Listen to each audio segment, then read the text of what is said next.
On va donc parler maintenant de ta Transpyrénéa. C'est pour ça qu'on est là aujourd'hui, cette grande aventure de 900 km au cœur des Pyrénées.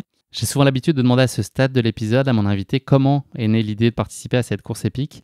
À toi, Yvan, plutôt que comment, j'ai envie de demander pourquoi. Quelle était ta quête intérieure, parce que c'est aussi ça dont il s'agit. Ben, écoute, moi j'avais fait le GR20 en Corse en 2015. J'avais fait des ultras de 50 à 100 miles, mais jamais j'ai fait une course de ce type-là. Puis c'est vraiment une séparation avec une femme fantastique que j'aimais de tout mon cœur à ce moment-là. Puis on s'est séparés pour toutes les bonnes et les mauvaises raisons. Fait que j'ai eu un vide incroyable dans ma vie à ce moment-là. Et une amie qui était médecin orthopédiste, m'a parlé de cette course-là. Elle était française, elle connaissait Cyril Fondeville, qui est, écoute, on peut le qualifier de visionnaire, d'hurluberlu, de fou, de génie, qui avait parti de cette course-là, et jamais un format aussi grand avait été fait. Fait que là, je me suis dit, écoute, j'ai besoin de quelque chose pour me nourrir, m'habiter, épurer des choses. Donc, je me suis inscrit. Environ 8 à 12 mois avant. Et là, j'ai consacré littéralement cette année-là à me préparer à cette course-là. Moi qui n'avais aucune expérience en course d'autonomie ou sur ce format-là. Donc, ça a été vraiment une manière pour moi de passer à travers et de me consacrer à autre chose. Est-ce que tu t'étais inscrit seul à cette course? J'avais pas beaucoup d'amis qui voulaient s'inscrire avec moi. Déjà, quand tu dis à quelqu'un que, OK, je m'en vais faire une course, ouais, c'est bon. C'est quoi la distance? 900 bornes. Là, les mâchoires décrochent, hein. Fait que, tu sais, tu peux parler du tort des géants, des trucs de format 300 quelques kilomètres, mais tu sais, je veux dire, quand tu dépasses le 500, on dirait que l'imaginaire humain arrête de calculer. Puis là, tout le monde te regarde et ils pensent que tu leur fais une blague, là. Fait que non, j'ai pas eu d'amis qui ont voulu s'inscrire avec moi, malheureusement. Comment est-ce qu'on se prépare à une telle course? Est-ce que tu peux nous donner les grandes lignes de ta prépa? On va d'abord parler de l'aspect entraînement physique. Comment est-ce que cette préparation assez particulière a trouvé sa place dans ton quotidien? Parce qu'il faut jongler aussi, tu l'expliquais, avec notamment ta vie de famille. Enfin, c'est un impératif, le boulot, etc. Donc, ça fait pas mal de paramètres à imbriquer quand on a une telle charge pour un tel rendez-vous. Comment est-ce que tout ça s'est orchestré et mis en musique? Écoute, moi j'avais 3 trucs que je voulais travailler. Le premier, c'était l'aspect physique, bien sûr. Ça, c'est facile pour les gens d'approche de comprendre ça. Donc, on est au Québec. Tu as déjà vécu au Québec, tu sais un petit peu qu'est-ce que ça a l'air. On n'a pas de haute montagne ici. Donc, moi, j'ai un centre de ski. Attachez-vous bien, les amis. Il fait 132 mètres de dénivelé. Ça, c'est tout un centre de ski. Donc, ça, c'est la montagne que j'ai le plus proche de chez moi, qui est à 45 minutes. Sinon, il faut aller très loin en Gaspésie ou sur la Côte-Nord. Donc, je me présentais au centre de ski 3 fois par semaine et je faisais 5 à 7 heures de montée-descente.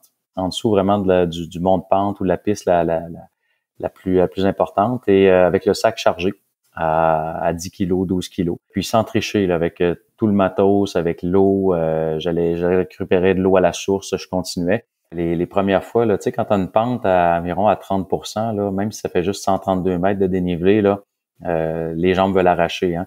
Mais à la fin, là, avant la période de repos, avant la course, j'étais rendu à faire 100 à 120 kilomètres dans un centre de ski par semaine. Parce que je savais que sur les Pyrénées, c'était vraiment ceux qui ont fait le GR10 ou autre, ils le savent, c'est en dents de scie, hein. J'ai l'impression que ça fait juste monter et descendre, puis c'est des montagnes qui sont très, très, très encaissées. Donc, moi, ça a été ma meilleure préparation à ce moment-là pour ça. Donc, beaucoup de musculation, des arts martiaux, du renforcement. Fait que ça, c'était mon premier tiers. Puis, le reste, c'était vraiment l'alimentation. Donc, j'ai coupé durant 1 an le café, le thé, le sucre, l'alcool. Donc, ça a vraiment été une épuration totale à ce niveau-là. Je mangeais hyper bien. Je cuisinais tout ce que je mangeais. Ça a été une contrainte pour toi? T'as l'impression d'avoir fait des sacrifices ou très vite c'est devenu ta routine et les bénéfices étaient tellement évidents que ça a été finalement très vite simple pour toi de l'accepter? Ouais, là, vois-tu, on discute ensemble, je suis en train de prendre un petit café. Le café, ça a été plus dur. Une bonne bière, ça a été difficile. Mais on dirait qu'à chaque fois que tu dis non à ces choses-là dans ta préparation, tu dis oui, tu te choisis après sur les difficultés qui vont arriver durant la course. Fait que je pense que chaque privation, chacun a son niveau, chacun a ses trucs qui sont plus durs pour lui, mais chaque privation te prépare. Dans la préparation mentale aussi, il y avait le fait de sortir à l'extérieur souvent.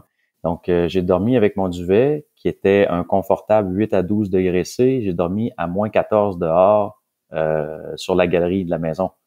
Donc, tu sais, passer des nuits, là, vraiment, là, comme on dit chez nous, sur la corde à linge, dans des conditions difficiles, monter la terre, puis sous la pluie, sous la neige, recommencer, volontairement créer des hypothermies pour avoir froid aux mains, pour pouvoir travailler le matériel. Fait que comme je connaissais strictement rien, j'ai dit, je vais me mettre dans les pires conditions possibles. Puis au Québec, on est quand même assez chanceux pour ça. Donc, vraiment une préparation mentale. Et le dernier tiers, qui, selon moi, était le plus important, c'est vraiment la préparation spirituelle. Fait que beaucoup de lecture, beaucoup de méditation, un ensemble de soirées passées avec des gens à discuter, de la recherche. J'ai un ami cardiologue qui m'a suivi tout le long. J'ai du support psychologique d'un ami qui était psychologue. Fait que on pense toujours que ces courses-là, c'est l'affaire d'un seul homme, mais c'est complètement faux. Là. Tu sais, on voit la médaille, c'est la pointe de l'iceberg. Donc, tu sais, quand tu dis que tu es entouré d'une équipe de spécialistes qui se sont dédiés à toi, parce que, tu sais, je veux dire, c'est un choix complètement égoïste que tu as fait. Là. Tu t'es dit, moi, je vais me taper une course épique comme ça. Mais il y a un ensemble de gens qui doivent se mobiliser, changer leur horaire, te donner un coup de main. Fait que pour moi, ces rencontres humaines-là, ce cheminement-là, ça a compté pour le tiers du succès dans la course. Là. Est-ce que tu as le sentiment d'avoir vécu cette période de préparation avec du doute, avec peut-être même de la crainte au quotidien, ou est-ce que tu l'as géré de façon très sereine et tu t'es toujours dit que tu faisais ce qu'il fallait pour être au rendez-vous et te donner les chances de succès, donc le doute n'avait pas sa place finalement en amont de la course? Ben, moi, je te dirais que ça a été très, très, très serein. Il y a une raison pour ça. J'avais pas de sponsor, j'avais aucune pression et moi, j'avais aucune intention de finir. Donc, ça a l'air bizarre dit comme ça, mais l'aventure était plus importante que la finalité de la chose.